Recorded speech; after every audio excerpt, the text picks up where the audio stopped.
Nature has a way of inspiring both awe and fear in millions.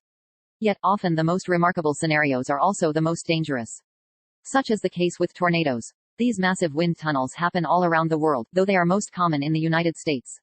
Specifically in a region known as Tornado Alley. Tornado Alley is a group of states in the Midwest where tornadoes occur most frequently.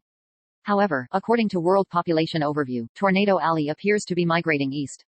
Due to the infamy of Tornado Alley, many people have been led to believe that tornadoes are only possible in flat landscapes.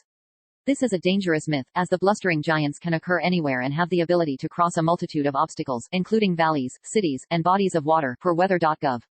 Tornadoes can be the cause of devastation and are often unexpected, though there are a few weather conditions necessary to create the perfect tornado brewing atmosphere, starting with a thunderstorm. Tornadoes don't just drop down on clear days when there's not a cloud in the sky. The weather leading up to a tornado can be a chaotic precursor for what's to come. Usually, thunderstorms are needed for the formation of a funnel cloud. When warm air rises and clouds grow taller, a thunderstorm begins.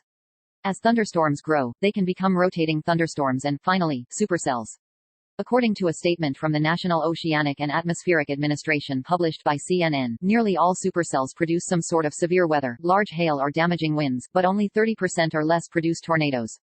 Inside the supercell, the heavy winds change direction with height. This is called wind shear and gets the air inside the supercell spinning.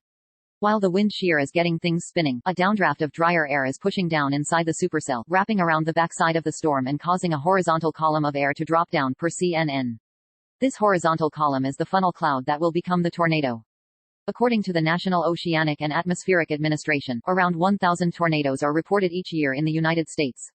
These tornadoes are rated on a damage scale of F0 to F5, called the Fujita scale.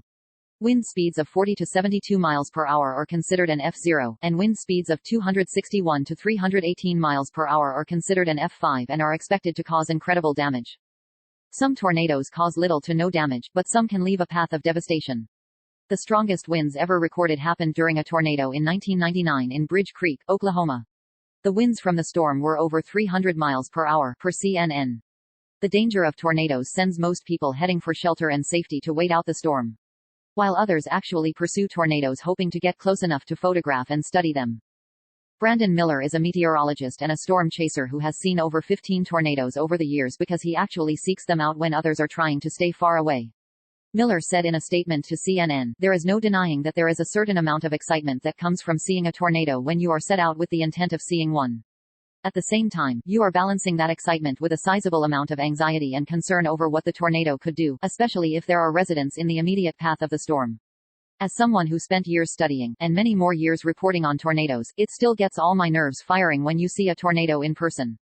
Tornadoes are a difficult subject to study without getting in harm's way, and even as scientists learn more about them, the danger remains very real.